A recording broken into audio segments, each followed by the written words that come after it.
அடுத்த உபதலைப்பு தாம்பூல தாரணம். எப்போது பார்த்தாலும் குடிக்கணும் ஊதணும் என்று இருப்பது போல வெற்றிலை போட்டுக் கொள்வதும் ஒரு ஹேபிட் ஆகி அதற்கு அநேகம் பேர் அடிக்ட் ஆகியிருக்கிறார்கள். இதனால் நாக்கு தடித்து பசி மந்தித்து போய்விடுகிறது. இப்படி விடக்கூடாது. பார்க்கவே பிடிக்காமல் வாய் நிறைய வெற்றிலை சாற்றை வைத்துக்கொண்டு பேசுவது, நம்மேலே அது தெரிப்பது, தங்கள் மேலேயே ஒழுகுவது என்றெல்லாம் பண்ணுவது கௌரவம் கூட இல்லை, ஆச்சாரமும் இல்லை. பொடியும் இப்படித்தான். போகிற இடமெல்லாம் வெற்றிலை துப்புவதும் பொடி சிந்துவதும் சிவிக் சென்ஸுக்கே விரோதம் அல்லவா?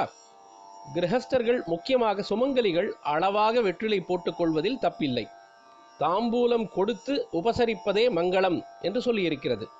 பூஜையிலும் தாம்பூலம் அர்ப்பணம் பண்ண வேண்டும். அது சௌபாகிய சின்னம். அதோடு ஜீர்ணகாரி, இரத்த சுத்தி, சுண்ணாம்பில் கால்சிய சத்து இருக்கிறது. இத்தனை இருந்தாலும் அது சாத்வீகம் கிடையாது. அதனால்தான் பிரம்மச்சாரி சந்நியாசி இருவருக்கும் அது கூடாது என்று வைத்திருக்கிறது. லோக விவகாரங்களை கவனிக்க வேண்டிய கிரகஸ்தர்களுக்கு ராஜச குணமும் இருக்கலாம் என்றே தாம்பூல தாரணம் அனுமதித்திருக்கிறது. அதற்காக ராஜச குணம் மட்டுமே இருக்கும்படியாக ஓயாமல் தாம்பூல சர்வணம் பண்ணக்கூடாது. நல்ல பதார்த்தம் கெட்ட பதார்த்தம் எதுவானாலும் ஓயாமல் தின்னும் பழக்கமாக பண்ணிக்கொள்ளவே கூடாது.